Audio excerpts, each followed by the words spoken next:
Jangan lupa subscribe channel YouTube Repri, aktifkan lonceng notifikasinya.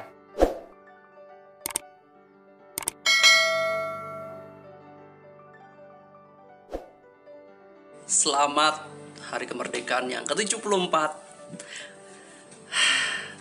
Nggak kerasa ya, Indonesia sudah 74 tahun merdeka. Dan mungkin buat teman-teman dan kaum-kaum milenial mungkin ada aja yang nggak tahu bagaimana rasanya di zaman penjajahan atau mungkin sebelum Indonesia merdeka. Jadi di video kali ini aku pengen ngajak kalian sama-sama ngerasakan bagaimana sih rasanya zaman sebelum merdeka itu, terutama buat kita orang-orang pribumi. Ayo kita coba tonton videonya.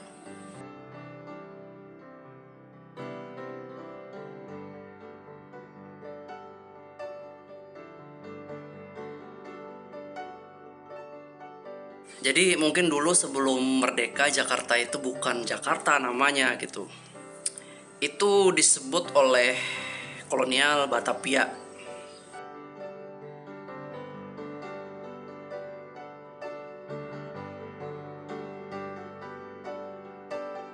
Dan di sana ada sungai. Aku nggak terlalu tahu itu sungai apa, di mana letaknya karena aku bukan orang Jakarta juga. Tapi di situ terlihat ada orang-orang pribumi asli Indonesia yang kayaknya mengangkut barang gitu.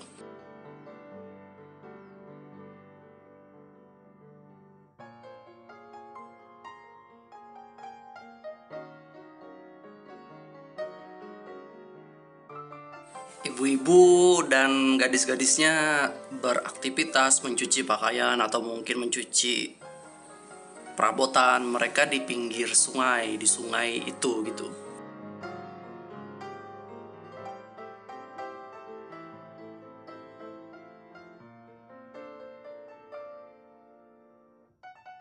Jadi pada saat itu bule-bule itu banyak, bule-bule Belanda gitu, noni-noni Belanda gitu, pokoknya orang-orang Belanda itu banyak. Mungkin kalau sekarang kalau misalnya kita lihat ada bule turis itu rasa wow gitu, tapi kok mungkin kalau zaman dulu itu hal yang biasa karena mungkin penguasa-penguasa itu rata-rata ya Belanda gitu.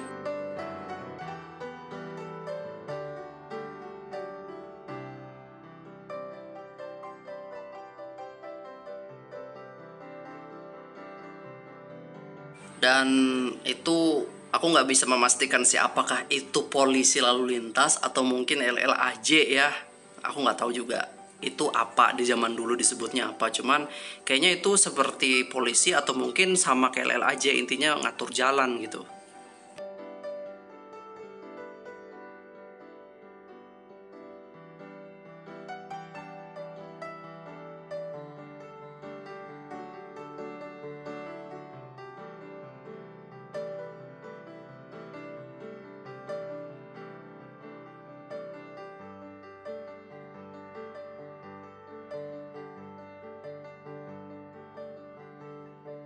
Zaman dulu itu kendaraan itu nggak ada. Maksudnya ada aja, cuman kayak kendaraan sepeda motor itu nggak ada zaman dulu. Semua pada pakai sepeda. Dan aku lihat kayaknya yang pakai sepeda itu hanya orang-orang Belanda. Untuk pribuminya nggak ada yang pakai sepeda.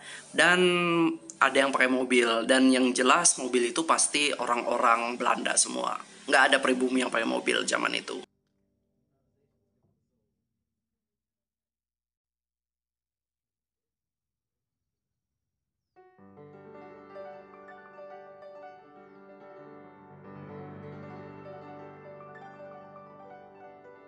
Jadi di video itu jelaskan kalian melihat di situ.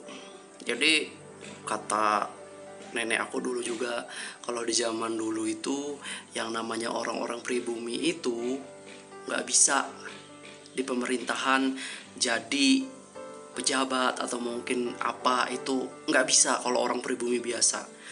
Paling mentoknya jadi ya seperti itu, jadi pembantu atau mungkin apa gitu.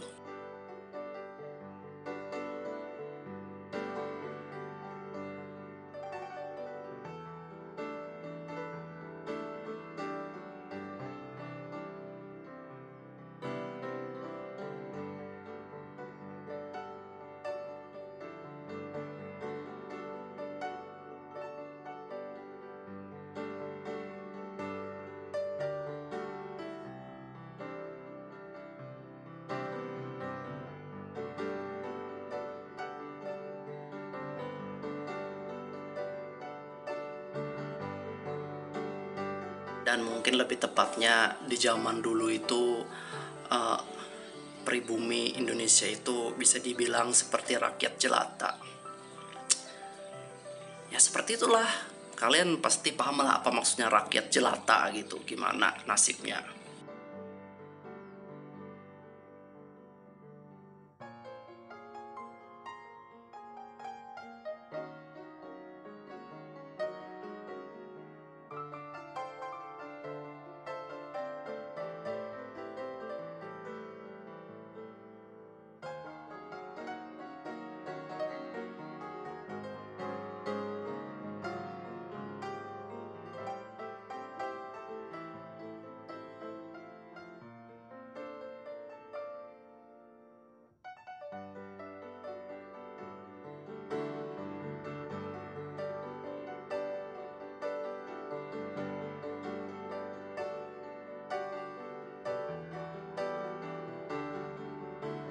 Jadi kalian lihat itu potret kehidupannya gimana pribumi zaman dulu ya seperti itu gitu loh.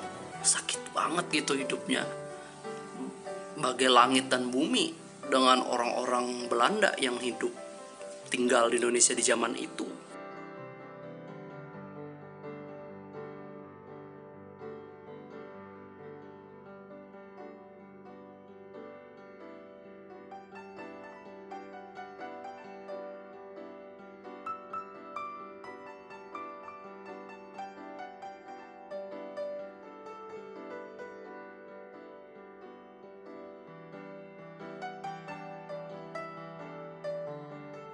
Jadi di pemerintahan, untuk pemimpinnya, untuk atasannya, untuk kepalanya, atau mungkin bisa dibilang kayak kepala dinasnya atau mungkin apanya gitu, itu semua orang Belanda.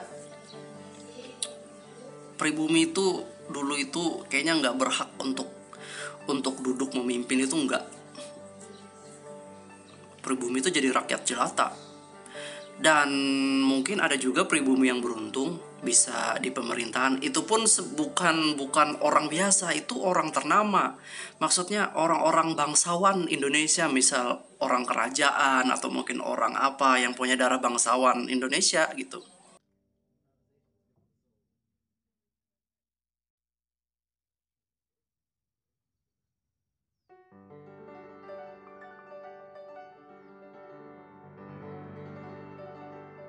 Kalian lihat kan jelas di situ. Untuk bagian tenaga medis yang menjadi perawat, menjadi dokter, itu hanya orang Belanda. Orang Indonesia digunakan sebagai apa? Sebagai tukang tanduk, kayak babu. Orang Indonesia seperti itu. Nggak bermasa depan pekerjaan mereka di pemerintahan pada saat itu. Rakyat jelata.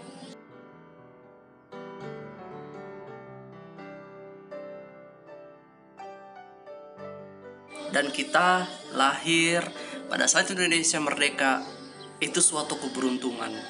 Kenapa beruntung? Karena kita lahir di zaman yang kita bebas. Kita bebas mau kerja apapun bisa. Kita bebas. Kita berhak atas hak asasi manusia kita. Kita berhak tidak dibeda-bedakan. Kita berhak tidak didiskriminasi dengan orang lain. Seperti di zaman dulu. Di zaman penjajahan, pribumi itu sangat didiskriminasi, dipandang rendah. Dan orang-orang Belanda itu lebih tinggi kastanya, derajatnya lebih tinggi daripada orang-orang pribumi. Ya mungkin kalau untuk saat ini aku masih merasakan dan mungkin masih ngelihat masih ada yang namanya diskriminasi di pemerintahan. Ya seperti yang sering diberita-beritakan tenaga-tenaga honorer. Itu jelas banget diskriminasinya antara tenaga honorer dan PNS. Jadi harapan aku sih periode kedua Bapak Jokowi sekarang ini bisa segera menghapuskan yang namanya honorer. Minimal disetarakan lah gitu. Jadi PNS dan honorer itu punya kesetaraan. Kalau memang tetap seperti sekarang, apa bedanya kayak pemerintahan kolonial Belanda? Sama, PNS itu seperti Belandanya dan honorer itu seperti pribuminya, rakyat jelata yang nggak punya karir, jenjang karir dan apapun. Jadi itu aja sih. Soalnya aku sering ngeliat di berita, kasihan banget yang sudah ngehonor puluhan tahun, yang gajinya ala kadarnya, nggak bisa naik jabatan, nggak punya kepangkatan sampai tua. Dan gimana masa depan mereka? Kasihan. Itu sama aja mereka nggak merdeka. Honorer dinas itu nggak merdeka. Mereka itu sama seperti merakyat pribumi di zaman penjajahan Belanda dulu. Ya itu aja sih harapan aku. Aku harap semoga Indonesia semakin jaya aja, semakin maju, dan pemerintahannya juga semakin bagus. Tidak ada lagi diskriminasi seperti di zaman kolonial Belanda. Karena sampai sekarang aku merasa ya memang persis sama. Honorer itu seperti rakyat jelata Indonesia di zaman dulu. Mereka tidak menerima hak sebagai pegawai seperti PNS. Ya kayaknya itu aja video aku. Thank you for watching. Terima kasih buat teman-teman yang udah nonton. Semoga kita bisa memetik pelajaran dari kisah dan video-video ini. Sampai jumpa di video berikutnya. Salam. You are the thunder